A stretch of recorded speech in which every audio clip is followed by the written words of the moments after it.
राष्ट्रीय समाज पक्ष हा कुणा एका जातीचा असं नाहीये। ह्यात सर्वात मोठी एंट्री म्हणजे त्यांचं विश्लेषण काय सांगतो की हा सर्वांचा पक्ष आहे। ह्या पक्षात जो कुणी येईल त्याला एंट्री आहे आणि ज्याला बाहेर जायचं त्याला कुणी बाहेर काढणार नाही, तो स्वतःच त्याच्या कर्माने बाहेर जाईल। अशा काँग्रेसने आम्ही समाजवादी पण आहोत, आम्ही लेफ्टिस्ट पण आहे, आम्ही कामगार हिताचे पण आहोत, अशा प्रकारचं ढोंग केलं। सरळ सांगतो ढोंग, आणि ते ढोंग गांधीच्या माध्यमातून केली। ही जी टोपी आहे गांधी, ती नेहरू टोपी म्हणतात त्याला, पण ते गांधीच्या नावाने सगळ्यांना ती घातली। ती टोपी नुसती घातली नाही, हा असा विचार त्यांनी आमच्या डोक्यामध्ये घुसवला। जे प्रजासत्ताक भारत नाहीये ना, त्यासाठीच हा पक्ष काढलेला आहे। हा भारत प्रजासत्ताक करायची जबाबदारी राष्ट्रीय समाज पक्षाची आपल्या सर्वांची। तुमचं हे काँग्रेस कुणासाठी काम करणार, कुणाच्यासाठी करणार आहे? म्हणजे त्यांनी ब्रिटिशाला तर संवाद केला, पण त्यांना बोलले की तुम्ही उद्याचं राजकारण करायचं म्हणतात, तुम्ही कुणाचं काम करणार? आणि शेतकरी, पण आमचा ज्योतिराव फुले एका शेतकऱ्याचा ड्रेस घालून तिथे गेला आणि विचारलं की तुम्ही कुणाचं काम करणार? म्हणजे हा जो सवाल काँग्रेसला त्या काळात विचारला होता, तो प्रश्न आजही शिल्लक आहे। मी इथं सांगतो, लक्षात घ्या। फुले नावाचा एक महात्मा, पहिला महात्मा फुले कोण येतात? आमचे ज्योतिराव फुले हे पहिले महात्मा आहे।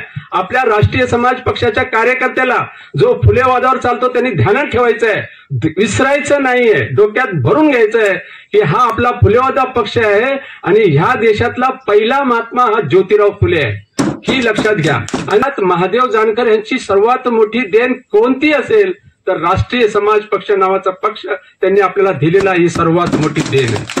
आणि ही देण नाही का, लक्षात घ्या, ह्या उपकाराचे फेडताच येणार नाही।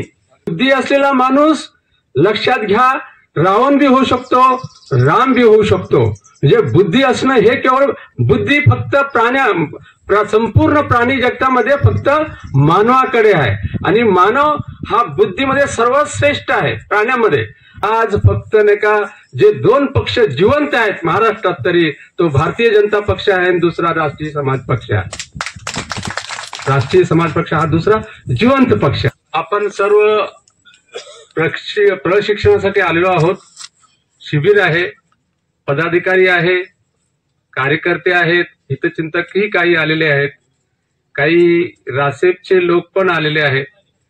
दिगंबर राठोड नावाचे आमचे एक सहकारी, ते देखील या कार्यक्रमाला आलेले आहेत। आपल्या रासेपचं काम करण्यासाठी जानकर साहेबांबरोबर जुळले जाणार आहेत, त्यांचं पण मी स्वागत करतो। आणि सर्वप्रथम हे जे डॉक्टर साळवे आहेत, त्यांचं जे हे शिबिर केंद्र आहे, ते आयोजक ज्यांनी आमचा सकाळी आज सर्व व्यवस्था केली आणि जेवण पण झालं, नाश्ता झाला, सगळं झालं, चांगलं केलं होतं त्यांनी। आणि आता ते डॉक्टर आहेत, काही डंक आणि काहीतरी मधुमक्षिका डंक वगैरे सांगत आहेत, ते म्हणजे आपलं हेल्थ सगळ्यात महत्वाचं आहे। तर आपलं आरोग्यच, शेवटी नाना बोलत होते की मैं हूं तो दुनिया है, अगर मैं नहीं हूं तो दुनिया नहीं है। तर आपलं मैं अगर रहना है तो मुझे हेल्थ रखना चाहिए। आणि ही मला वाटतं शिकवण माझ्यासाठी चांगली आहे, कारण आता थोडासा मी ह्या बाबतीत वय पण होतोय आणि दुबळा होतोय, तर हेल्थ ह्याच्यासाठी हे महत्वाची गोष्ट आहे। अशी गोष्ट मी हिथं पाहतो आहे। हा जो एरिया आहे हा गौतम बुद्धाचा एरिया आहे।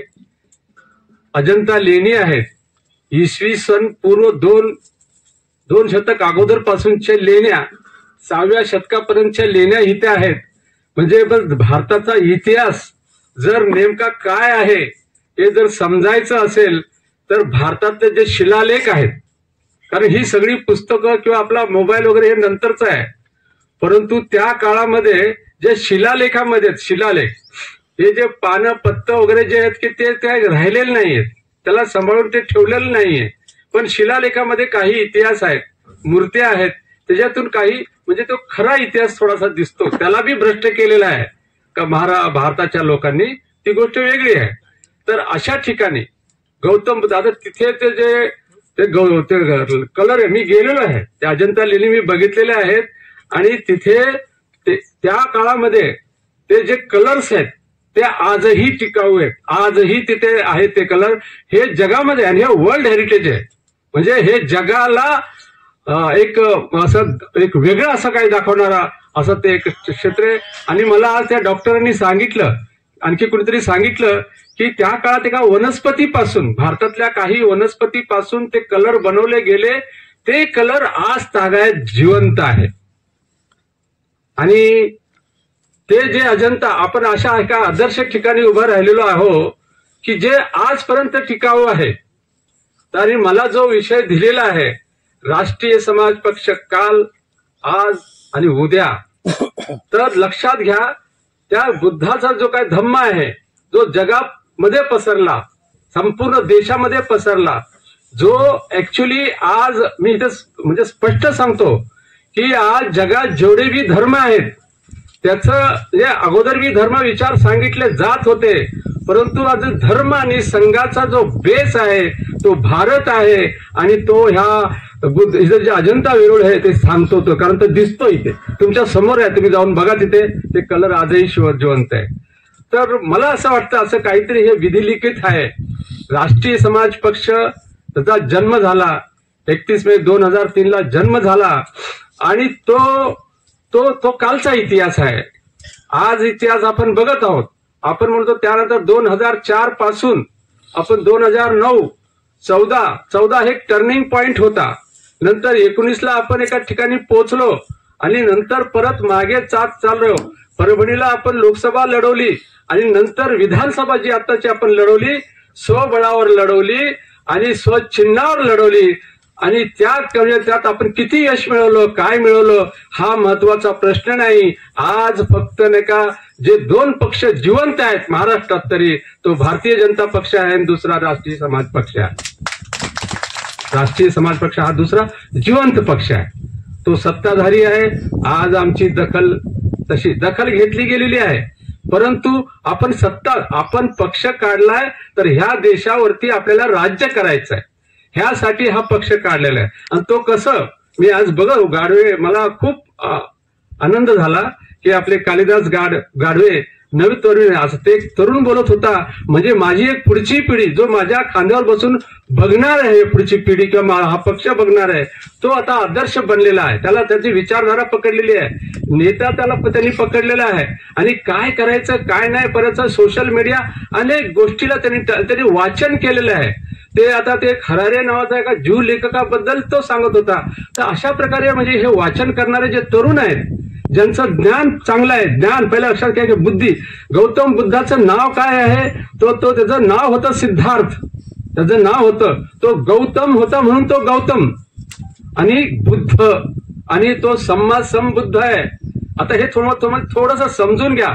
सम्मा समबुद्ध म्हणजे काय, की सम्मा म्हणजे समान, त्याची दृष्टी ही समान होती आणि चांगली होती. सन म्हणजे चांगली, सम म्हणजे समान, अशी बुद्धी असलेला माणूस, लक्षात घ्या, रावण बी होऊ शकतो, राम बी होऊ शकतो. म्हणजे बुद्धी असणं हे केवळ बुद्धी फक्त संपूर्ण प्राणी जगतामध्ये फक्त मानवाकडे आहे. आणि मानव हा बुद्धीमध्ये सर्वात श्रेष्ठ आहे प्राण्यामध्ये. म्हणजे दुसऱ्या प्राण्यामध्ये बुद्धी नाही असं नाही आहे, पण प्राण्यामध्ये आता हे जे काही निर्जीव प्राणी आहेत त्यात तर बुद्धी ते नाहीच आहे, अंशानच नाही, ते जिवंतच नाही आहेत, पण त्यातही अंश आहे असं नाही आहे. परंतु जगातली म्हणजे ह्या विश्वातली जर सगळ्यात उत्तम निर्मिती काय असेल तो माणूस आहे. आपण लक्षात घ्या, मानव आहोत. महात्मा फुले म्हणतात, मानव तुम्ही कमाल, मानव तुम्ही कमाल. बुद्धी म्हणजे अक्कल आहे ना, तुम्ही विधवा केलेली आहे, म्हणजे तिला विधवा केलेली आहे, याचा अर्थ तिला तुम्ही मालक नाही, एवढी ती श्रेष्ठ असे महात्मा फुले म्हणतात. तर ह्या बुद्धाचं प्रतीक इथे समोर आहे आणि त्या वाटेवरती नाही का आपण चालणारा पक्ष महादेव जानकर यांच्या नेतृत्वाखाली आपण काढलेला आहे. आता महादेव जानकर म्हणजे आता राष्ट्रीय समाज पक्ष बोलल्यानंतर आपण सांगितलं आता राष्ट्रीय 2003 झाला. आता हा जो प्रवास आहे तो आता ह्या प्रवासामध्ये आपण संघर्ष केलेला आहे. आणि आपला कालिदास गाडव्याच्या ज्या भाषणामध्ये 4-5 वाक्य मला आवडली, त्यात महादेव जानकर यांची सर्वात मोठी देण कोणती असेल तर राष्ट्रीय समाज पक्ष नावाचा पक्ष त्यांनी आपल्याला दिलेला ही सर्वात मोठी देण. आणि ही देण नाही का लक्षात घ्या, ह्या उपकाराचे फेडताच येणार नाही. कारण त्यांनी आणखी एक तो गाडवे बोलत होते, लक्षात घ्या, आपला जर का आर्थिक किंवा सर्व प्रकारचा जर उन्नयन व्हायचं असेल, विकास व्हायचा असेल, तर तुमच्याकडे राजकीय सत्ता पाहिजे, अशा प्रकारचंही त्यांनी सांगितलं. राजकारण म्हणजे काय? काही आमचे विद्वान, माझ्यासारखे अनेक लोक BA PA चे खूप लोक झालेले आहेत. म्हणजे मी रिझर्व्ह बँकेत होतो, अनेक गोष्टी आहे. मी स्वतःला इंटेलिजन्स समजतो, लक्षात घ्या, मी इंटेलिजन्स समजतो, लक्षात घ्या, आणि माझा रोल करतोय. त्यांनी एक रोल बोलले होते, रोल. प्रत्येकाने आपला एक रोल जेव्हा तुम्ही एखादा पक्षाचं काम करता, त्या पक्षाचा तुम्ही एखादा पदाधिकारी असता, तो पदाधिकारीचा काय रोल आहे हे आपल्याला नीट माहिती पाहिजे. म्हणजे आपले शेवते काय काशीनाथ शेवते ते बसलेत, म्हणजे अध्यक्ष, महाराष्ट्राचे अध्यक्ष, सीमा झाली महाराष्ट्र, पण ते अध्यक्ष म्हणजे मग राष्ट्रीय समाज पक्षाचा अध्यक्ष म्हणजे त्यांचं कार्य काय, कर्तव्य काय, जबाबदारी काय, त्यांचा अधिकार काय, हे बी त्यांना माहिती असलं पाहिजे. परंतु आणि तद्वत ते खाली झिरपत जातं, तालुका अध्यक्ष किंवा गाव पंचायत जातं. तर हे जे रोल आहेत, हे एक तुम्हाला असं जाता जाता सांगत जातो, अशा प्रकारे ते रोल आपल्या कार्यकर्त्याला, ह्या पदाधिकाऱ्यांना नीट समजले पाहिजेत, समजले पाहिजे. आणि सगळ्यात महत्वाची गोष्ट मी नेहमी सांगत असतो की जो कोणी असेल, आणि महात्मा फुलेचं नाव मी वारंवार घेतो. आज लक्षात घ्या, त्यांनी एक सांगितलं की महात्मा गांधी आणि महात्मा फुले, पण तुम्हाला एक सांगतो, महात्मा फुले नावाचा एक महात्मा, पहिला महात्मा फुले कोण येतात? आमचे ज्योतिराव फुले हे पहिले महात्मा आहे. आपल्या राष्ट्रीय समाज पक्षाच्या कार्यकर्त्याला जो फुलेवादावर चालतो त्यांनी ध्यानात ठेवायचं आहे, विसरायचं नाहीये, डोक्यात भरून घ्यायचं आहे की हा आपला फुलेवादा पक्ष आहे आणि ह्या देशातला पहिला महात्मा हा ज्योतिराव फुले आहे, ही लक्षात घ्या. आणि त्या ज्योतिराव फुलेला संपवण्यासाठी किंवा त्याला मागे सारण्यासाठी एक दुसरा महात्मा उभा केला, त्याचं नाव आहे मोहनचंद गांधी, हे तुम्ही लक्षात घ्या. आणि ते कुणी केलं? गोपाळकृष्ण गोखले, जो आता आमचे जे महात्मा फुले आहेत त्यांच्या समकालीन एक रानडे नावाचे होऊन गेले, न्यायमूर्ती रानडे, ते त्यांचे मित्र होते. त्या न्यायमूर्ती रानडेचे शिष्य गोपाळकृष्ण गोखले म्हणजे लक्षात घ्या की काँग्रेस पक्षाचे अध्यक्ष आहेत ते. त्यांनी काय केलं की गांधीला नाही का अध्यक्ष बनवलं, आणि गांधी नंतर नाही का गोपाळकृष्ण गोखले किंवा त्यांच्या हातात जोपर्यंत काँग्रेस होती तोपर्यंत काँग्रेस वाढत नव्हता. पण कुणाच्या हातात त्यांनी दिलं? आमच्या गांधींच्या हातात दिलं. आणि गांधीचा जो ड्रेस कोड आहे, पंचायतांना का नेसायला दिला हे बी तुम्हाला सांगतो. आमचे महात्मा फुले, आमच्या शेवत्यांना माहिती असेल की इथं 1885ला इथं पुण्यामध्ये एक परिषद भरलेली आहे, तर त्या काँग्रेसला सवाल केलेला आहे. कुणाला? काँग्रेस पक्षाला त्यांनी सवाल केलेला आहे, तुमचं हे काँग्रेस कुणासाठी काम करणार, कुणाच्यासाठी करणार आहे. म्हणजे त्यांनी ब्रिटिशाला तर सवाल केलाच केला, पण त्यांना बोलले की तुम्ही उद्याचं राजकारण करायचं म्हणतात, तुम्ही कुणाचं काम करणार. आणि शेतकऱ्याचा प्रश्न त्यांनी मांडला, त्या शेतकऱ्याच्या ड्रेसमध्ये घेतले, ते लक्षात घ्या, त्यांनी ते धोतर घातलं, लुंगी घातलं, हातात काठी घेतलं, घोंगडं घेतलं आणि ते उभे राहिले. ते त्यावेळी त्यांना मोठे मोठे राजे त्या काळामध्ये त्यांचे प्रिन्स झाले होते, त्यांच्यासमोर खूप मोठे मोठे राजे जमीनदार गेले होते. पण आमचा ज्योतिराव फुले एका शेतकऱ्याचा ड्रेस घालून तिथे गेला आणि विचारलं की तुम्ही कुणाचं काम करणार. म्हणजे हा जो सवाल काँग्रेसला त्या काळात विचारला होता, तो प्रश्न आजही शिल्लक आहे.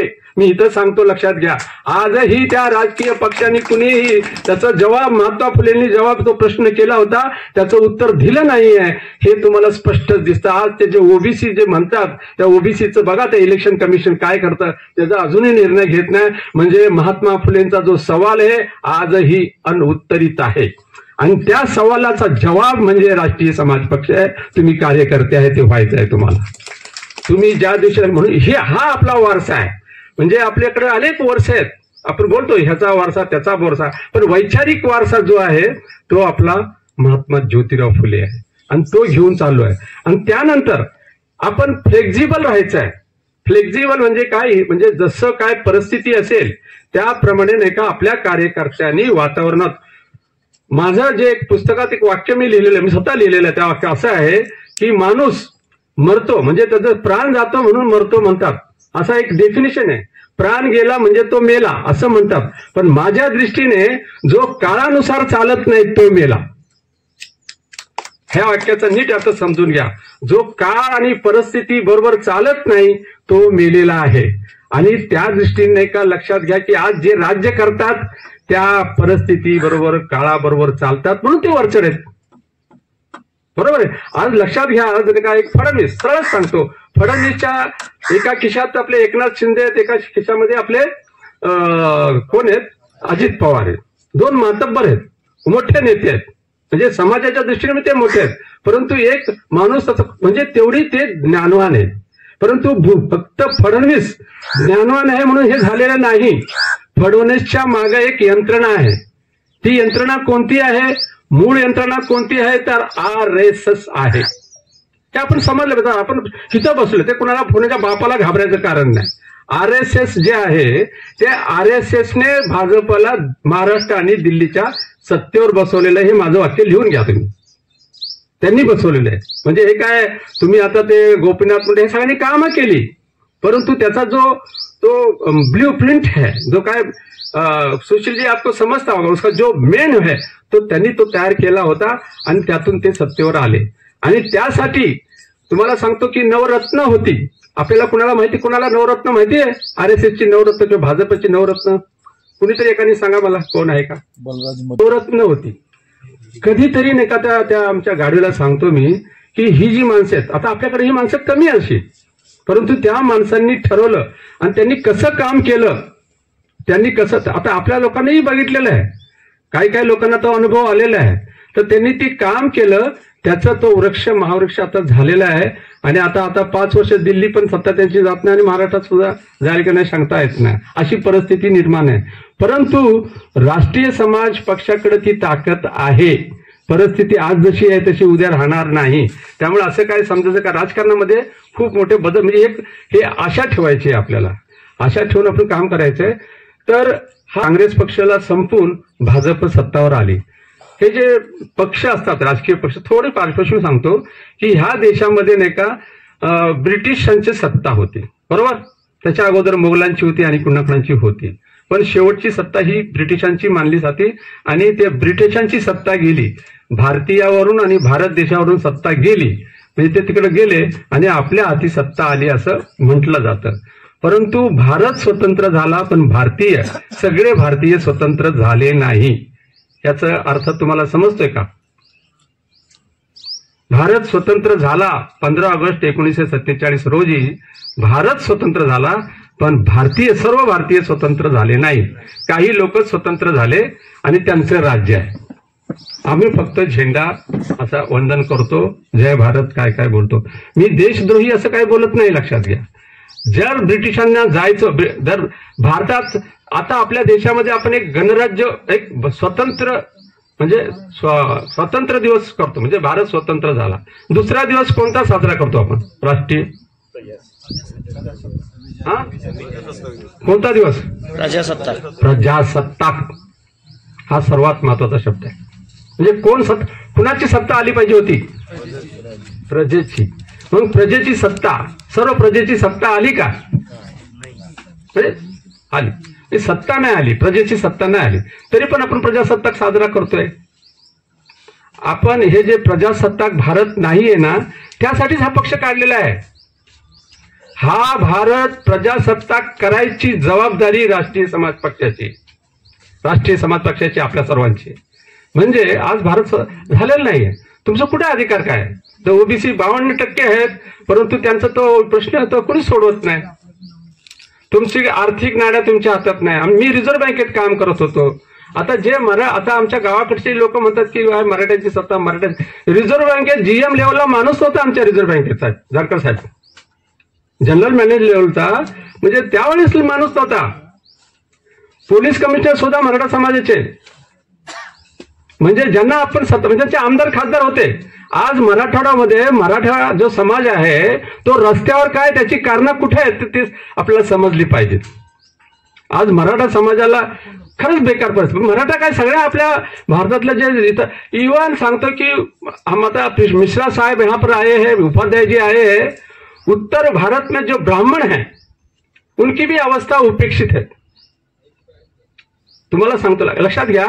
आपण जो यशवंत नाईक सुरू केला होता, त्यामध्ये मी यशवंत नाईक मध्ये सुरुवात काय केलं की उपेक्षित नायक, बहुजन समाजाचे, राष्ट्रीय समाजाचे उपेक्षित नायक कोण आहे? ह्याचा शोध घेतला. का घेतला? उपेक्षित नायक का घेतला? की मी म्हणलं की जे उपेक्षित नायक आहेत त्यांचेच समाज वंचित आहेत. अहिल्याबाई होळकरला 30 वर्षापूर्वी काय होत होतं ते आम्ही बघितलेलं आहे. उमाजी नावाईकला कोण विचारत होतं? कोणी विचारत नव्हतं. जानकर साहेब त्या आपल्या त्या भिवडीला गेले. आज नाही का ते सरकार, महाराष्ट्राचं सरकार तिथे येते. हे आपल्या राष्ट्रीय समाज पक्षाचं यश आहे, हे सांगतो मी तुम्हाला. राष्ट्रीय समाज पक्षाचं हे यश आहे. आज चोंडीला नाही का हे सगळे आता मोदी येतात. हे मोदी येत आहेत ना, त्या मोदीला चोंडीत आणण्याचं काम महादेव जानकरनी केलेलं आहे. आज आमचे अनेक समाजातले लोक नाही का ते बोलतात स्त्री शताब्दी करतात, परंतु आम्ही पुण्यतिथीचा दिवस आहे ना, पण मरणाचा दिवस, स्मरणाचा दिवस आहे, त्याला नाही का जे उत्सव करत होते. तर अशा समाजामध्ये एक आता बदल झालेला आहे. जानकर साहेबांचं एक पुस्तक आहे, आम्ही बदल घडवणार. किती लोकांनी वाचलेलं आहे? तर हे बदल आम्ही घडवणार हा आता तो नंतर तुमचा तो राज ठाकरे तो बोलतो की नवनिर्माण सेना. अरे तुम्ही त्या महाराष्ट्राचे काय निर्माण नाही, तुम्हाला निर्माण करता येतं का? कधी केलंय का तुम्ही निर्माण? तर अशा प्रकारे आपल्याकडे नकली नेते, नकली पक्ष आणि ऍक्च्युली ते दुर्बळ पक्ष आहे. काँग्रेस नका कधीही संपली जाणार नाही असं मी लहानपणी ऐकत होतो, परंतु काँग्रेस संपत पत्त्यासारखी ढासळली. भाजपचे 2च खासदार होते, पण त्यांची आता भारतात सत्ता आली. म्हणजे मी एक आत्मविश्वास देण्यासाठी सांगतो तुम्हाला, आपण सुद्धा हे करू शकतो, तेवढी आपल्याकडे ताकद आहे. आता लक्षात घ्या की इथे विचार जे होते, म्हणजे विचारधारा यांनी सांगितलं गावडे त्याच्यावरतीच सांगतो. इथे विचारधारा जी आहे ती ब्रिटिशांची सत्ता होती आणि त्या काळामध्ये एक लेफ्टिस्ट, डावे आणि उजवे, म्हणजे डावे आणि उजवे असे 2 विचार सांगितले जातील. लेफ्टिस्ट म्हणजे काय, समाजवादी कम्युनिस्ट असे लोक होते, जे कामगारांचं राज, शेतकऱ्यांचं राज असं बोलत होते. दुसरे उजवे जे यथास्थित राष्ट्रवाद सांगत होते किंवा धर्म सांगत होते, ते ज्यात आज त्यांची सत्ता आहे भारतामध्ये असं मानलं जातं. ते असे 2, एक लेफ्टिस्ट आहे, एक राईटिस्ट आहे. तर काँग्रेसने काय केलं होतं, त्यांनी नाही का मिडल रस्ता पकडला होता. म्हणजे ऍक्च्युली काँग्रेसचा जन्म कशासाठी झाला, कोणी मला सांगेल का? काँग्रेस का जन्म क्यों हुआ? It's a safety wall for British government. हा, देशाला स्वातंत्र्य, बरोबर. ह्या देशाला स्वातंत्र्य हा त्यांचा मुद्दा होता. आता हा देशाला स्वातंत्र्य हा त्यांचा मुद्दा होता. त्यांना स्वातंत्र्य म्हणजे काय कळलं होतं? तुमच्या लक्षात आलं काय? आपण जेव्हा जातो, आता आपण जातो एखादं मला धनगर सर्टिफिकेट पाहिजे, मराठा सर्टिफिकेट पाहिजे किंवा हे पाहिजे, तर आपल्याला नेमकं माहिती काय पाहिजे ते माहिती असतं. तर ज्यांना ते आता ते महात्मा फुलेंनी त्या काळात नाही का लक्षात घ्या स्वातंत्र्याच्या लढ्यात जास्त भाग घेतला नाही, किंवा शाहू महाराज राजा असून त्यांनी घेतला नाही. ताई शाहू महाराजांनी सुद्धा नाही का त्या स्वातंत्र्य चळवळीत भाग घेतला नाही. कारण ते काय म्हणतात शाहू महाराज, माझा मराठा समाज हा जोपर्यंत 7वी पर्यंत शिकत नाही तोपर्यंत मला हे आपलं स्वातंत्र्य नको, असं शाहू महाराज बोलतात. त्याचा अर्थ समजतो काय मी बोलतोय? म्हणजे तेवढ्या लायकीच नव्हती ना आमची. महात्मा फुले तर त्याच्यात भागात घेतले. म्हणजे शिक्षण, आमचे जे गाडवे बोलत होते ना, शिक्षण सगळ्यात मोठी गोष्ट आहे, सगळ्यात मोठी शिक्षण गोष्ट आहे. पण शिक्षणामध्ये काय झालं की ते एक पोट भरायचं, पोट पाहिजेच, पोटासाठी नाही का आपण ते एक शिक्षण पाहिजे. दुसरं कसलं शिक्षण पाहिजे? सन्मानार्थी. पोटार्थी आणि सन्मानार्थी आपल्याला त्यांनी आता पोटार्थी करून टाकलेले, बरोबर का साहेब, टेकाळे साहेब? आज आम्ही सगळे नाही का नोकऱ्यांचं रिझर्वेशन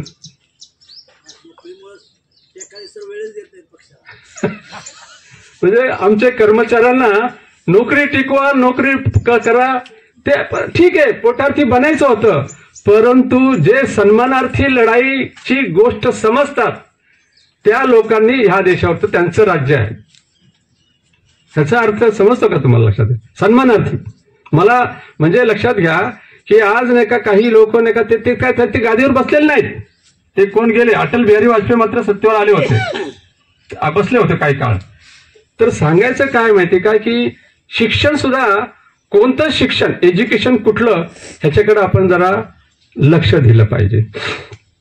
तर हे जे डावे उजवे आहेत, मधले आहेत, आपला जो पक्ष आहे, आता काँग्रेसने आम्ही समाजवादी पण आहोत, आम्ही लेफ्टिस्ट पण आहे, आम्ही कामगार हिताचे पण आहोत, अशा प्रकारचं ढोंग केलं.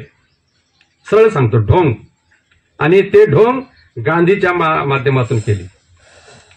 ही जी टोपी आहे गांधी, ती नेहरू टोपी म्हणतात त्याला, पण ते गांधीच्या नावाने सगळ्यांना ती घातली. ती टोपी नुसती घातली नाही, हा असा विचार त्यांनी आमच्या डोक्यामध्ये घुसावला. आणि ती मोडण्याची ताकद म्हणजे आता तुम्हाला सांगितलं का, आता लक्षात घ्या, समाजवादी पक्ष उरलेलेच नाही. आम्ही ज्यावेळेस असते आमचे हे सुर्नल साहेब आहेत, त्या काळात समाजवादीची गोष्ट खूप मोठी होती. कम्युनिस्ट सगळे लीडर तेच होते, कामगार नेते तेच होते. म्हणजे कामगारांची चळवळ म्हणजे लेफ्टिस्ट चळवळ. आता कुठे सांगा, ठिकाणी दिसतात का तुम्हाला? भुरकन गेली की नाही? कशी गेली, काय गेली, कुणी लपवली? आणि त्याचे नेते कोण होते? कम्युनिस्टाचे भाई डांगे. समाजवादीचे नेते कोण बघा, मधु लिंबे, तुमचे ते दंड होते, त्यांचा किती गौरव या पेपरवाले करत होते. आणि आम्ही त्यांना हे अशा नेत्यांना घेऊन ते कुठे, तो बोका असतो ना, बोका, त्याला कुठूनही फेका, तो 4 पायावर उभा राहतो. तसं नाही का ते सत्ताधारी बघतात. तर हे मला काय सांगायचं की हे जे काँग्रेसने अशा प्रकारची ऍक्टिंग केली झाली, त्यानंतर आता ते पक्ष कोणकोणते आले जर तुम्ही नीट बघितलं, पक्ष काँग्रेस पक्ष तर आता संपलेला आहे. आता दिसतोय कोणते, आता स्थानिक राज्यामध्ये पक्ष आहे, पक्षाचीच भूमिका बनली. महाराष्ट्रात बघायचं गेल्यानंतर महाराष्ट्राचाच विचार केला तर आता काँग्रेस जवळजवळ संपलेली आहे. काँग्रेस जवळजवळ संपलेली आहे. दुसरा कोणता पक्ष आता जो काँग्रेससमोर भाजप, जनसंघ, त्या काळचा जनसंघ हो ना, तो जनसंघ, त्याला जनसंघ म्हणतात. म्हणजे आता तुम्ही राजकीय सफर, पहिल्या राजकीय पक्ष कोणकोणते कसे आहेत त्याची पण इतिहास तुम्हाला थोडासा माहिती असला पाहिजे. जनसंघ एकदम तो RSSच्याच लोकांनी ते तयार करून त्यांचेच कार्यकर्ते ते करत होते. पण तो जनसंघला मी पुण्याचा आहे, पुण्यामध्ये महात्मा फुलेच्या पुण्यामध्ये मला अभिमान आहे सांगायला. तर तिथे नाही का जनसंघाला कुणी विचारत नव्हतं. पण आज ते जनसंघाच्या लोक, आता बघा बीजेपी मध्ये कसं सगळेच, म्हणजे सगळ्यांची दौड लागली आहे बीजेपी मध्ये जायला. सगळे काँग्रेसचे जे ते फुले, शाहू, आंबेडकर, शिवाजी, संभाजी सगळं बोलतात आणि आपल्या ह्यांच्या मागे. आता ते शिवाजीचं काय करताय, संभाजीचं काय करतात ते काय बघायचं नाही. त्यांना काय ते बरोबर बोलले, ते काय विचारधारा नाही, काय नाही, एवढं त्यांना निभळट. आणि कशामुळे बनवलंय? विद्या, त्यांचं जे ना, किंवा स्वार्थातून, म्हणजे ते त्यांना दलाले मिळत ना, मंत्रीपद मिळतंय किंवा काहीतरी ते मिळतंय, त्यासाठी ते जातात. कोणी आता उद्धव ठाकरेंनी जे आपलं एकनाथ शिंदेने जे केलं ते कदाचित उद्धव ठाकरे सुद्धा केलं असतं, करतात. आता दररोज कोण कुणाचा मित्र राहिलेला नाही आता. म्हणजे राजकारणात नाही का, जे राजकीय नेते आहेत, मी व्यक्तीबद्दल बोलतो, त्यांना एकमेकाबद्दल विश्वास नाही आता जर नीट बघितलं तर. परंतु त्या सगळ्यांना घेऊन कसं तरी ते पुढे जाण्याची बुद्धी ज्याच्याकडे असतं तो घेऊन चाललेला आहे पुढं. बाकी सगळ्या मात्र एकमेकाला मारत फिरत, म्हणजे काय माझ्या बाजूला घेऊन अशा प्रकारे चाललेले आहे. तर ही विचारधारा झाली. तर आता विचारधारा म्हणजे आता ते गेले. आता शिवसेना आहे, हा पक्षाचा जन्म कुणाला कधी झाला कुणाला माहिती, कुणी केला निर्माण? 1966ला. आणि प्रबोधनकार ठाकरेने शिवसेनेचा जन्म केला. आता या शिवसेनेचा जन्म करणारे लोक जे होते ते कोण होते माहितीये? हे कुणाला माहितीये? प्रके अत्रे आणि SM जोशी, हे लोकांची मीटिंग झाली. म्हणजे त्यावेळेस काँग्रेसला थोडं मागं सरकवण्यासाठी किंवा शेतकरी कामगार पक्षाला त्यावेळेस बऱ्यापैकी होता, त्यांना संपवण्यासाठी त्यांनी ठाकरेला उभा केला. आणि त्यांनी फक्त पहिल्यांदा मुंबई बघितली. मुंबई पुरत्या करता करत त्यांनी हळूहळू मग ते हिंदुत्व 95ला त्यांची पहिल्यांदा सत्ता आली. बरोबर, एम आय राईट? 95ला त्यांची सत्ता पहिल्यांदा आली. म्हणजे लक्षात घ्या, 66 झाली, 95ला त्यांची सत्ता आली. आणि त्यांची सत्ता त्या पक्षाचे 2 तुकडे करून, तुम्हाला एक सांगतो, ही पंथी पूर्वी जनसंघाची पंथी होती. किती लोकांना माहिती आहे? चिन्ह साहेब माहिती आहे? शिवाजी संघ जनसंघाची पंथी होती. ती दिवा पंथी, ती पेटत नव्हती. ती पंथी शिवसेनेमुळे पेटली महाराष्ट्रात. हे तुम्हाला सांगतो, लक्षात घ्या. कुणामुळे पेटली? शिवसेनेमुळे ही पंथी पेटली. नाही ही पंथी आजपर्यंत विजलेली राहिली असते, लिहून देतो तुम्हाला. परंतु त्या पंथीवाल्यांनी अशी एक संघटना म्हणजे येतात. एस.एम. जोशी कोण है? समाजवादी. प्रज्ञात्रे तो क्या है, वो तो बहुत बड़ा हे है नाटक काय है. तर अशा लोकांनी मिळून आणि ती असं झालं. म्हणजे आता ते शिवसेनेचे 2 तुकडे झाले. शरद पवारला जेव्हा काँग्रेसमधून हटवलं, बाजूला हटवलं, तर असं म्हणतात की कुणीतरी त्यांच्यात लाफा पण मारला होता असं म्हणतात. मला माहित नाही, त्याच्याबद्दल आपल्याला माहित नाही तर काय बोलायचं नाही. परंतु इतका अपमान केला. मग त्यांनी काहीतरी स्वाभिमान, त्यांची जी पहिली नाही का कुणाला असलं तर बघा. आता मी ऍक्च्युली वाचून बोलत नाहीये, माझ्या डोक्यात ते सांगतोय मी. असं मी नाही का मी कधीच करत असं लिहून बोलत नाही. त्यांचा पहिल्यांदा नाही का समाजवादी काँग्रेस होती, नंतर मग ते राष्ट्रवादी काँग्रेस झाले. हे समाजवादीचं राष्ट्रवादी कसं झालं माहितीये? आमच्या राष्ट्रीय समाज पक्षामुळे झालं. ह्यांच्याकडे राष्ट्रीय असा तो दृष्टिकोन नव्हता कुणालाच. ते तुम्ही ध्यानात घ्या शेते साहेब. हे ठाकरे वगैरे तर हे फक्त महाराष्ट्र लेवलचाच पक्ष होता ना तो. आता ते राज ठाकरेंनी काय केलं? शिवसेनेचं उडी मारून काय केलं? तो महाराष्ट्र म्हणजे ह्यांचा महाराष्ट्र की बाहेर नहीं है. लेकिन अभी उद्धव ठाकरे क्या कर रहे हैं? अपने मिश्रा साहब को, उपाध्याय साहब को मालूम रहेगा, अभी उत्तर भारतीय मीटिंग मुंबई में ले रहे हैं. पहिले मुंबई मराठी वाल्यांची त्यांनी बदलली, आता ते म्हणजे शिवसेना ही ते सगळ्यांची झाली. आणि ही जी आहे भाजप ही मारवाड्यांची झाली. म्हणजे ते जे वोट त्यांचे जे आहे, म्हणजे लक्षात घ्या, आता जर भारतात जर लोकशाही आले तर मतदारामुळे आपल्याला सत्ता मिळू शकते. हे मला पॉईंट सांगायचं आहे. मतदार आणि हे मतदार कसे विभागले गेलेले आहेत, कसे विभागले गेलेले आहेत ह्याची नाही का नॉलेज ज्याला आहे, ज्याला नॉलेज आहे, ह्या महाराष्ट्रात किंवा ह्या देशामध्ये एक तर तो म्हणजे आता भारत म्हणजे पाकिस्तान त्यांनी निर्माण केला. भारत हिंदूसाठी निर्माण नाही झाला, तो सर्वांसाठी निर्माण झाला. त्या काँग्रेसने मुसलमानांची वोट घेतली आणि सगळ्यांची वोट घेऊन नंतर मग असं करत आपण इथं आलेलो आहे. तर आज जो अशा ज्या गोष्टी आहेत, ह्या अशा ज्या म्हणजे अडचणी आहेत, त्याला तोडण्याची शक्ती आपल्या कार्यकर्ता पदाधिकारीमध्ये, राष्ट्रीय कार्यकारिणीच्या लोकांनी अशा विषयावरती चर्चा केली पाहिजे. आज शिबिर होतंय, चांगलं आहे, मी व्हॉट्सअप ग्रुपमध्ये बघतो. परंतु असे जे विषय आहेत त्या विषयावर चर्चा न होता आपली चर्चा काय माहिती की त्यांनी इश्यू दिलेले आहे, ते लोक तुम्हाला इश्यू देतात, अजेंडा देतात, त्याची चर्चा. एवढं खरं आहे. आपण जे चर्चा करतोय ती कोणाची चर्चा करतोय? आपण आपली चर्चा करत नाही. जोपर्यंत आपण आपली चर्चा करत नाही म्हणजे राष्ट्रीय समाजाची. आता हे राष्ट्रीय समाज काय हे पहिलं ते काय करतात, तो भाजपाचा जो अजेंडा आहे, त्यांचा जो इश्यू आहे ते सांगत असतात. काँग्रेसचे सगळे इश्यू गांधीजी त्यांनी पळवला. ते काय साहेब, गांधी हॅशटॅग काढला बीजेपीने. ज्या गांधी विरोधी नाही का किंवा सावरकरवादी आणि गांधी विरोधी अशा प्रकारे एक मुव्हमेंट करत नाही का त्यांनी आता काय झालं माहितीये का, अमित शहा आणि ह्याला घेऊन ते आता ते गांधी झाले गुजरात. म्हणजे तुम्हाला लक्षात घ्या की आता प्रतीकजन्य, आता पहिली काय होती, प्रतिकात्मक आपण लढा करतो ना. आता अहिल्याबाई होळकर, अण्णा भाऊ साठे ही प्रतीक अशी घेऊन ते समाजाला प्रतीक म्हणून त्यांच्यामध्ये लढवून किंवा त्यांची मतं घेऊन असं काहीतरी करतात ते.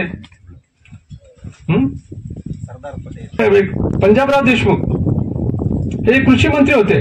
म्हणजे ह्या काँग्रेसचे जे ब्रिटिशांचं जात ह्यांनी जे सरकार आल्यानंतर त्यांनी सुद्धा रिझर्वेशनच केलेलं आहे. तुम्ही जर ते माणसं मौलाना त्याला एक शिक्षण मंत्री कोण टाकला, आंबेडकरला कायदा मंत्री, ते बी काय ते बाबासाहेबांनी ते झुंजून घेतलेलं आहे. कायदा मंत्री पद त्यांना नाही का ह्या काँग्रेसने नाही दिलं. हा अगोदर त्यांनी दिलं होतं. नाही पण स्वतंत्र भारतात त्यांनी कायदा हे घेतला, हे त्यांनी जे कॉन्स्टिट्यूशन बनवली ना, तो कॉन्स्टिट्यूशनचा अधिकार त्यांनी लंडनला जाऊन घेऊन आले गोलमेज पॅरिसला. 30 आणि 31 साली गोलमेज त्याला माहिती होतं की ह्या पुस्तकात आपल्याला साठी काय करणार आहे ह्याच्यात. आणि त्याच्यामध्ये त्यांनी 340, 341, 342, 340 कलम लागू झालेलं नाही. ते जे ओबीसीचं आहे अजूनही लागू झालेलं नाही. म्हणजे ऍक्च्युली तुम्ही जर बघितलं तर 26 जानेवारी 1950 रोजी ओबीसीचा राजकीय आणि सामाजिक मर्डर केलेला आहे काँग्रेसने. आता तो राहुल गांधी बोलतो की ओबीसीचे आम्ही करतो, किंवा आता 2000 राणे साहेबांना आपलं जानकर साहेबांना 2000ला जे रेणके आयोग आहे, रेणके आयोग थर्ड शेड्यूल बद्दल किती लोकांना काय माहिती आहे? थर्ड शेड्यूल जे आहे ना ते कुणी कचऱ्याच्या ह्याच्यात ठेवलं. तुम्हाला सोनिया गांधी 2008 में सोनिया गांधी को रिपोर्ट मिला है, लेकिन उसने कचरे के डिब्बे में रखा है. तर ही जरा मी थोडक्यात राजकीय प्रवास कसा होतोय राजकारणाचा ह्याचा आपल्याला अभ्यास असला पाहिजे.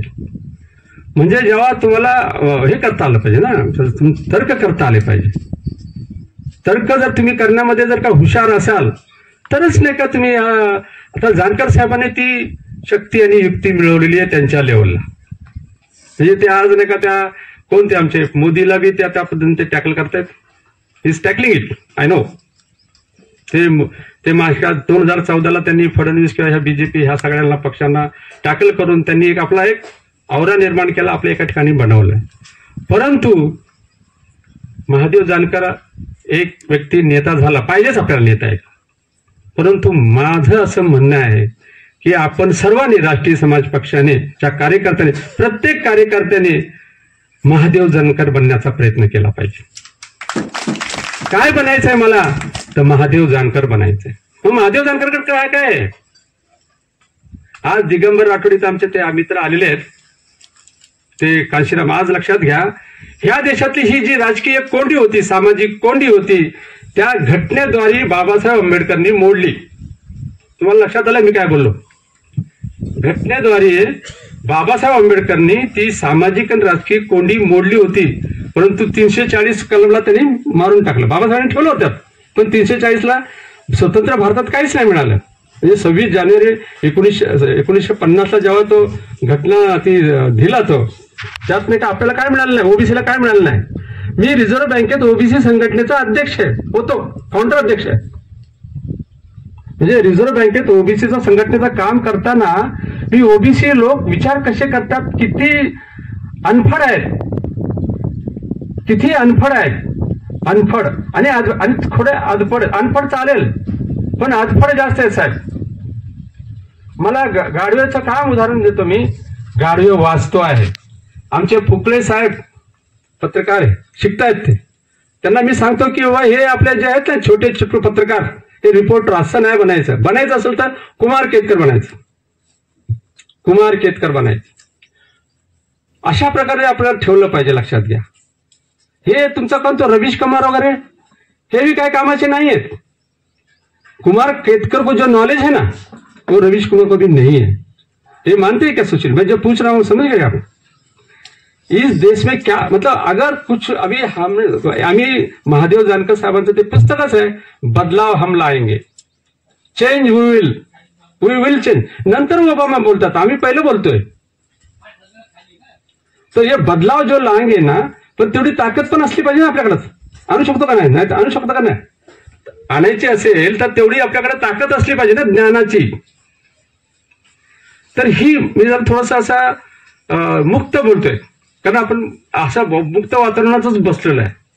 आणि मला असं वाटतं की मी बोलत नाहीये, मी तुमच्याशी बोलतो आहे. मला संवाद करायचा. संवाद लेक्चर देणं, लेक्चर ऐकायचं निघून जायचं तसं नाही.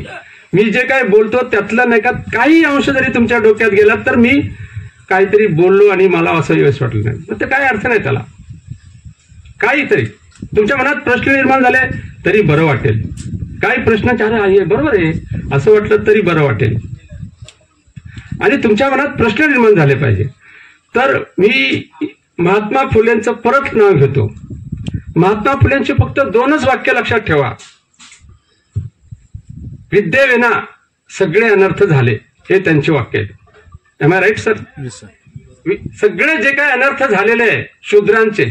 शूद्र म्हणजे कोण? शिवाजी शूद्र, शाहू महाराज शूद्र, धनगर मराठा शूद्र. आणि लक्षात घ्या ब्राह्मण स्त्रिया सुद्धा शूद्र. असं मी नाही बोलत, ते धर्मग्रंथ बोलतात. आता मी इथे ब्राह्मण आणि त्याच्या ब्राह्मण विरुद्ध बोलत नाही. ब्राह्मण आणि ब्राह्मण्य ह्या दोन गोष्टी वेगळ्या आहेत. ब्राह्मण आणि ब्राह्मण्य. आता तुम्हाला सांगू, आता ते मिश्रा आणि ते उपाध्याय आमच्या इथे बसले तर हे क्या की सगळं बता रहे ब्राह्मण बोल रहे, पण तुम्ही सगळे ब्राह्मण्यग्रस्त आहात. लक्षात आलं का? तुम्ही ब्राह्मण नाही आहेत, पण तुम्ही सगळे ब्राह्मण्यग्रस्त आहात. हे बाबासाहेबांचं वाक्य, माझं नाही आहे. जेव्हा काळाराम मंदिरचं चुकलं मंदिर असं हे झालं तर त्यावेळी जे जवळकर जे आहे ना, ज्यांची आता उदाहरणं आमचे मराठा लोक लाभी देते, ते जे जवळकर बोलले होते की वा हे नाही आले पाहिजे आंदोलनामध्ये, हे लोक नाही आले पाहिजे, ब्राह्मण नाही आले पाहिजे. तर बाबासाहेब काय बोलले होते तुम्हाला सांगतो. बाबासाहेब बोलले होते, मला ब्राह्मण्यग्रस्त महारबी नको, मराठा बी नको, ब्राह्मण्यग्रस्त बहुजन नको, ब्राह्मण्य रहित ब्राह्मण चालेल. हे वाक्याचा अर्थ समजून घ्या. ब्राह्मण्य रहित ब्राह्मण चालेल, पण ब्राह्मण्यग्रस्त बहुजन नको. आपण काय आहोत? महात्मा फुलेंचा जो वारसा आहे ना, खूप मोठा आहे साहेब, खूप मोठा वारसा आहे. आज त्यांना शव देण्यासाठी इथे एक नाही का वैचारिक प्रतिक्रांती झालेली आहे. प्रतिक्रांती, ते महात्मा फुलेंची क्रांती सांगत नाही. ह्या महात्मा फुलेंच्या क्रांतीतूनच आंबेडकर घडले. महात्मा फुलेंची जी एक क्रांतीची बीज आहे, त्या बीजातून कोण कोण घडलं? शाहू घडले, आंबेडकर घडले, शाहू आंबेडकर. आणि हे महात्मा फुले जे तुम्ही पेरियार यांची नावं घेता ना, नारायण पेरगुळ, त्याच्या अगोदर आहेत महात्मा फुले. म्हणजे ह्या देशाचा, मी आता असं एक त्यांचं नाव देताना महात्मा फुलेचं वर्णन करायचं होतो, ह्या देशाचा सामाजिक आणि राजकीय कायापालट करण्यामध्ये ज्यांचा सगळ्यात मोठा वाटा आहे किंवा ज्यांच्यामुळे मोठा परिणाम झालेला आहे, ते महात्मा फुले आहेत. म्हणजे समझ रहे मेरे मतलब, आज जो भारत की अर्थनीति हो, समाज नीति हो, इसको स्कल्प्ट को, इसको वो महात्मा फुले को सामने रखकर उसके ऊपर उन्हें एक थॉट्स रखा और उसके ऊपर काम करना चालू किया, तब जाकर ये कुछ बन रहा है. तो मतलब कांग्रेस सत्ता में आए वो सब बन रहे थे. तर महात्मा फुले हा एक तिथं जसा तिकडे मार्क्स होता, आज मार्क्स सगळ्या जगाला माहिती आहे, पण ह्या लोकांनी महात्मा फुलेला पुण्याच्या बाहेर काढला नाही. माळी समाजात पण तो गेला नाही. जातीचा हा एकच माणूस असा आहे की तो जातीचा पण राहिला नाही. का बरं? देखो इतना मतलब उसके ऊपर काम किया गया, उसको जाति का भी नहीं रखा. ये समझ रहे क्या? ये क्या उनको माली, मतलब उसके जो भाई लोग थे, आज मोहम्मद देशमुख, काल मोहम्मद देशमुख गेले, त्यांची प्रेत यात्रा काढली ह्या लोकांनी, त्यांची आता काल अंत्ययात्रा झाली. तर ही जी ह्याला मी म्हणतो ब्राह्मण्य रहित आणि ब्राह्मण्यग्रस्त. तर हे ब्राह्मण्य जे आहे ना, समजलं, ब्राह्मण्याचा अर्थ काय सांगतो तुम्हाला. ब्राह्मण्याचा अर्थ असा आहे, ब्राह्मण नाही, जन्माने उच्च नीचता पाळणारा. समझ का मैं क्या बोला? जन्माने तो उच्च आहे, तो नीच आहे असं कुणी समजा, कुणी आता समजा धनगर जातीचं बोललं ते खुटेकर, हटकर, मी ऐकतो ते, म्हणजे हे काय झालं, हे ब्राह्मणच आहे. म्हणजे तुम्ही जन्माने, तुम्ही लक्षात घ्या, आपण सर्व मनुष्य आहोत, एक समान आहोत, काय नाही सगळं धर्म माणूस आहोत. हा जो मानव धर्माची गोष्ट करणारा एकच माणूस होता, तो म्हणजे महात्मा फुले. बराबर आहे की नाही? उसका जो सार्वजनिक सत्य धर्म है, मानवता बोल रहा था वो, क्या उसने ऐसा कुछ बोला नहीं था. तो ही गोष्ट सांगतो मी तुम्हाला, तर ही गोष्ट आपण समजून घेतली पाहिजे. आणि हे का सांगतोय की आमचे लोक सुद्धा नाही का, आम्हाला समजतो की आपण बहुजन आहोत, मराठा आहे, धनगर आहे, पण तुम्ही सुद्धा ब्राह्मण्यग्रस्त आहे. ते जे काय ब्राह्मण आहे ना, ते आपल्याला आपल्या डोक्यातून काढलं पाहिजे, संस्कारातून काढलं पाहिजे. पाटील साहेब समजता मी काय बोलतो ते जर नाही काढता आलं ना, तर तुम्हाला दोस्ती करता येणार नाही, दुसऱ्याची दोस्ती करता येणार नाही. आणि राजकारणामध्ये मतदार सगळ्यात महत्वाचं, मी नेहमीच सांगतो, मतदार. आणि लक्षात घ्या, आज भारतामध्ये जर काही पूर्वी काय ते युद्ध व्हायच्या, आपण तर संभाजी छावा बिवा पिक्चर बघतो, पण आज कशी आज कुठली लढाई होतीये? पूर्वी जी युद्ध होत होती, आता काय होतंय? आता काय होतं सांगा? का होत? निवडणुका. जानकर साहेबांनी मात्र एकच, त्यांनी आपल्या कार्यकर्त्याला सगळ्यांना भावतो, ते काय बोलतात, मुझे इस देश का पंतप्रधान बनना है. म्हणजे त्या प्रधानमंत्री बनायचं असेल तर माझा तो बी राष्ट्रीय समाज पक्षाचा प्रधानमंत्री बनला पाहिजे. 26 जानेवारी 2025 साली आपल्या नंदगडला कार्यक्रम झाला. जानकर साहेब तिथे बोलले की राष्ट्रीय समाज पक्षाचा प्रधानमंत्री एके दिवशी नंदगडला येईल. किती मोठा आत्मविश्वास आहे. काही लोक असं बोलतील पण अरे हे काय आहे, हे अजून काय इथंच काय नाही झाले, महाराष्ट्रातच काय नाही झालं आणि ते काय बोलतात असं बोलतील. परंतु त्यांचा जो प्रवास आहे ना, मी पहिल्यापासून पाहिलेला आहे. पहिल्यापासून ते कोणत्या अवस्थेत होते, कसे होते, रानूमाळ भटकत होते. रानूमाळ त्यांचा जन्म झालेला आहे. ते कॅबिनेट मंत्री बनले हे तर बघितलं का नाही तुम्ही? सगळ्यांनी बघितलं की नाही कॅबिनेट मंत्री? आज कितीतरी लोक आहेत की त्यांना नाही का मंत्री पण बनता आलं नाही. पैसे देऊन बनतायत, काय काय देऊन बनतात. मग अशा राष्ट्रीय समाज पक्षाचे आपण कार्यकर्ते आहोत. ही गोष्ट मला नाही का प्रकर्षाने सांगायची आहे. आपल्याकडे सर्वात मोठी विचारधारा आहे.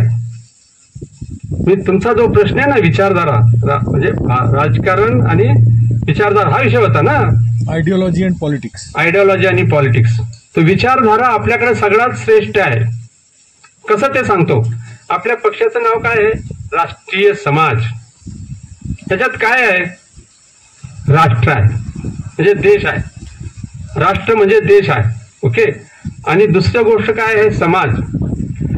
ह्या देशामध्ये खोटा समाजवाद घेऊन कम्युनिस्ट, समाजवादी ह्या लोकांनी किंवा काँग्रेसनी राज्य केलं. आणि आता हे जे आहेत ना, आता राज्य करतात ते राष्ट्रवाद घेतात.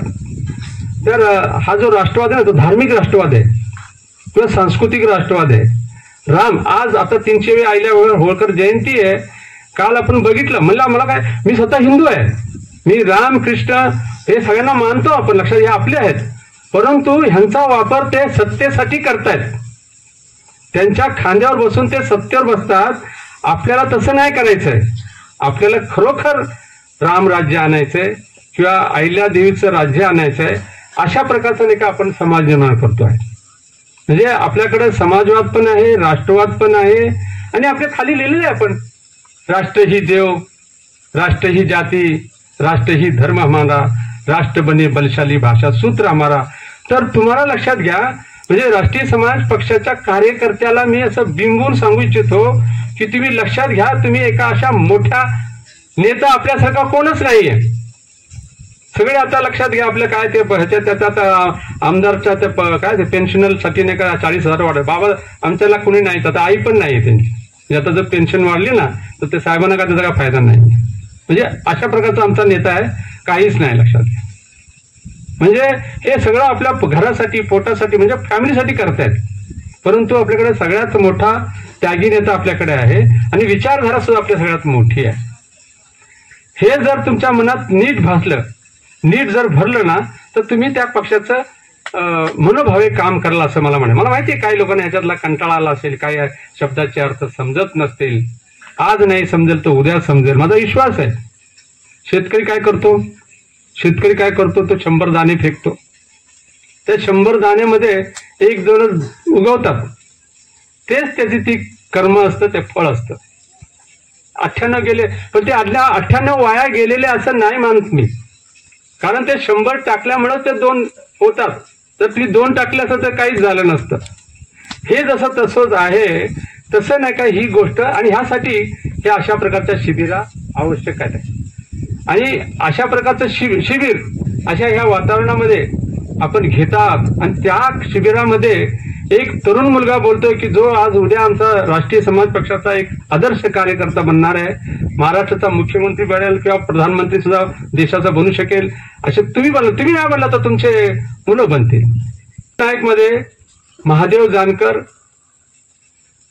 पंतप्रधान बनणार अशा प्रकारचे सदर आलं होतं. कुणी बघितलं, वाचलंय का? कुणी वाचलंय? त्या काळात नाही का साहेब आमचा पक्षही नव्हता. लक्षात घ्या की महादेव जानकर पंतप्रधान म्हणणं पक्षही नव्हता. पण ते स्वप्न त्यांची ती रुजली होती. कोणती? पंतप्रधान बनायची. मग ती त्यावेळेस पक्षात मग 2003ला पक्ष झाला. अहो पक्ष म्हणजे काय असतो काय आम्हाला, आम्ही त्या बहुजन समाज पार्टीत करणार इथं दिगंबरराव राठोड हे नजरकर सर हे आम्ही बीएसपीची कामं केलेली. आमच्याकडे पक्षच नव्हता ना. तर आम्हाला जो एक चांगला जानकर साहेबांनी तो पक्ष निवडला. मी राठोड साहेब हे कांशीरामच्या पक्षाला मी 1984 ला वोट दिलंय. राठोड साहेब आहेत का? हात वर करा. आहे तिकडे. 1984 ला मी त्याला मत दिलेलं आहे. कुणाला? त्यांच्याकडे ऊंट होतं, ऊंट. कुणाकडे? कांशीरामचे चिन्ह होतं ऊंट. हाती नव्हता. हाती नव्हता, ऊंट. आणि कांशीरामच्या एका चेला, एक साधा कार्यकर्त्याने एक भाषण दिलं होतं, 85-15ची भाषा केली होती. ते मला आवडलं आणि घरी जाऊन बोललो की नाही, ह्याला आपण ह्याला मत द्यायचं. ऊंट होतं. आणि दुसरी गोष्ट सांगतो, मी ज्या उमेदवाराला ऊंट दिलं त्याचं नाव होतं अनंतराव फुले. ते जे उमेदवार होते ना पुण्यामध्ये लोकसभेचे, उनका नाम था अनंतराव फुले. मी म्हणजे लक्षात घ्या की मी अनंतराव फुलेला मत दिलं आणि त्या विचाराला फुलेचाच तो विचार. आणि आज तो सांगायचं मला काय म्हणजे लक्षात घ्या की त्या आता तुम्हीच आता एक राठोड, मी राठोड हे अत्यंत त्या बहुजन समाज पार्टीचं काम, आमच्या बंजारा समाजाचे ओबीसी आहेत साहेब. भारतामध्ये कांशीराम नंतर त्याच्यासारखा चालणारा नेता कोण आहे? जरा तुम्ही उभं राहून तुम्हीच सांगा मला. तुम्हाला अनुभव आहे, तुम्ही पाहिलेले आहे. राठोड साहेब, राठोड साहेब नेता भारतात नाही, दुसऱ्या पक्षातही नाही, असं ते स्वतः बोलले. त्यांना अनुभव आहे.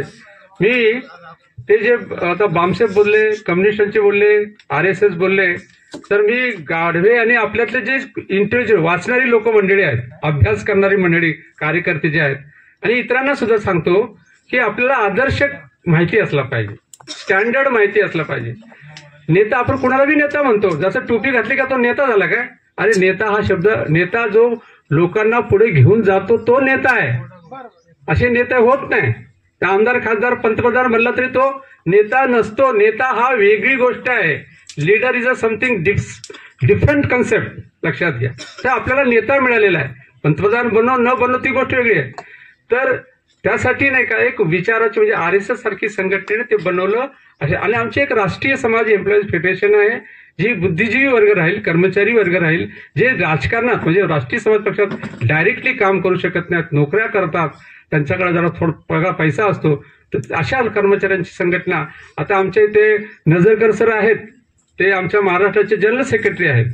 सुरनर साहेब वगैरे आमचे सगळे मार्गदर्शक लोक आहेत, अनेक लोक आहेत. आता जो कोणी कर्मचारी असेल ना, तो सुद्धा आपले महादेवजी जानकर आहेत, त्या रासेपमध्ये हिथून पुढच्या काळामध्ये नाही का आमचे दिगंबर राठोड आमचे राष्ट्रीय ह्याच्यामध्ये काम करणार आहेत. तर त्यांना अशा आम्ही जानकर साहेबांच्या ते आमचे पॅटर्न आहेत, त्यांच्या परमिशनने त्यांना मी राष्ट्रीय अध्यक्ष आहे, त्यांना राष्ट्रीय उपाध्यक्ष म्हणून जाहीर करत आहे.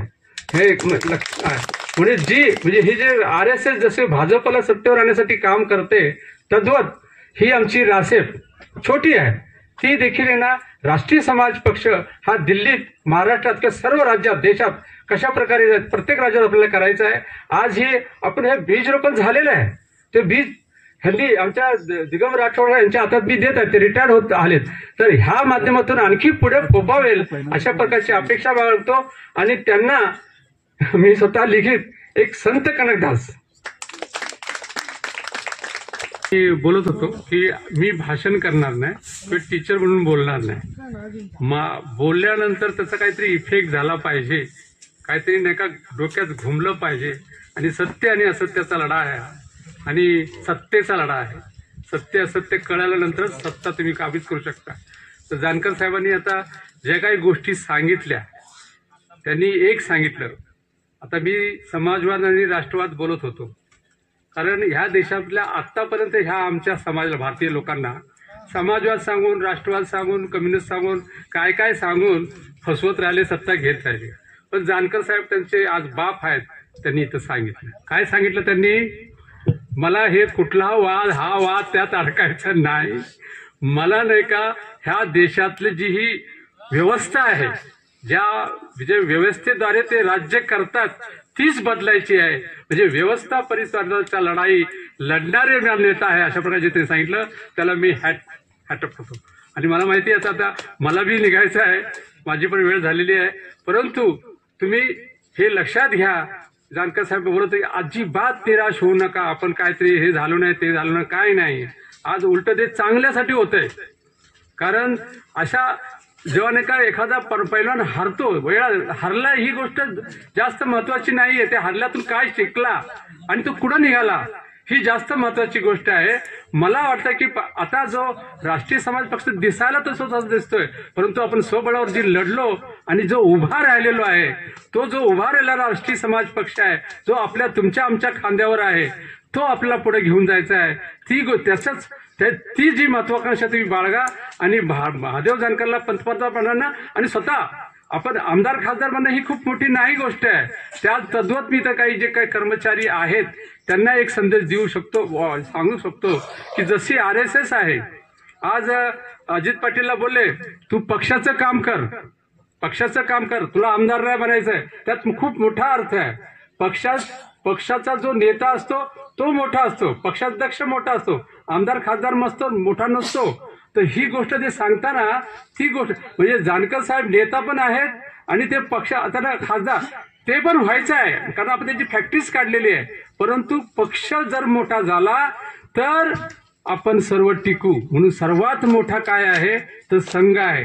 ते राष्ट्रीय स्वयंसेवक संघाला मानतात, ते व्यक्तीला मानत नाही, ते पूजा करत नाही, ते संघाची पूजा करतात आणि संघाचाच जय होतो. आणि संघ हा शब्दाचा अर्थ ऑर्गनायझेशन आहे. आणि आपलं माझं शरीर हा जो SLIKचा अगर काम करेल तो ह्या डाव्या हाताच्या विरोधी हा उजवा हात काम करणार नाही.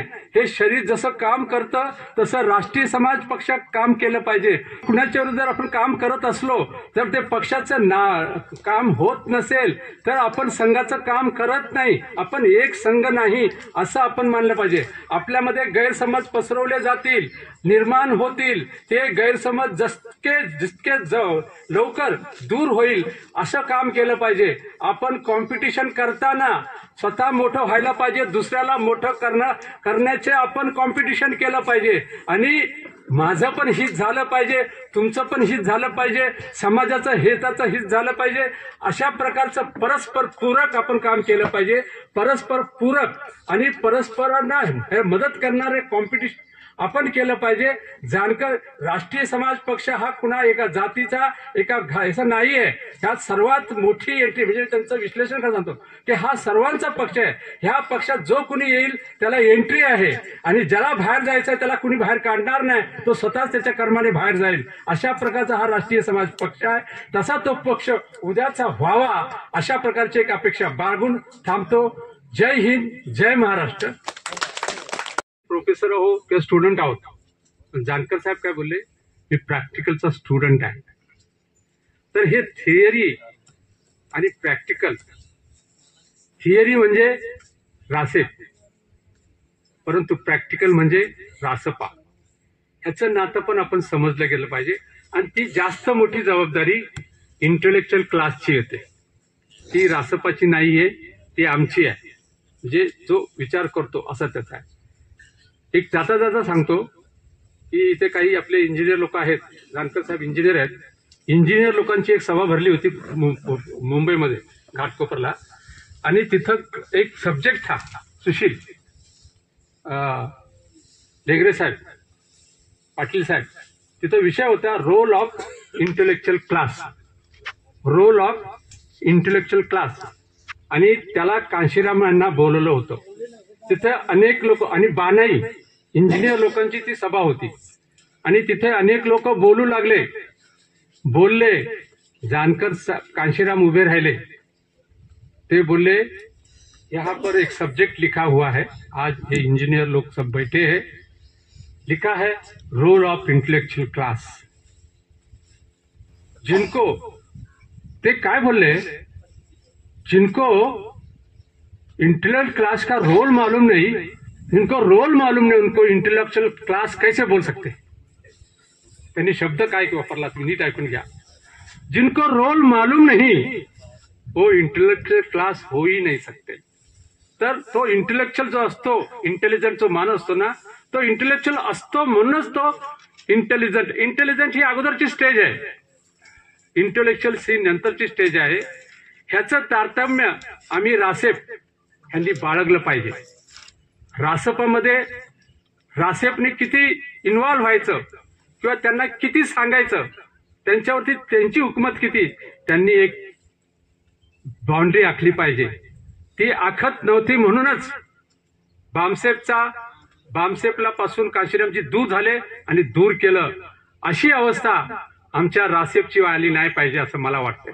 एक राष्ट्रीय समाज एम्प्लॉईज फेडरेशनचा अध्यक्ष या नात्याने मी सांगतो की जे रासेपचं काम मुक्त आहे, प्रॅक्टिकल आहे, त्यांना बदलायचं आहे.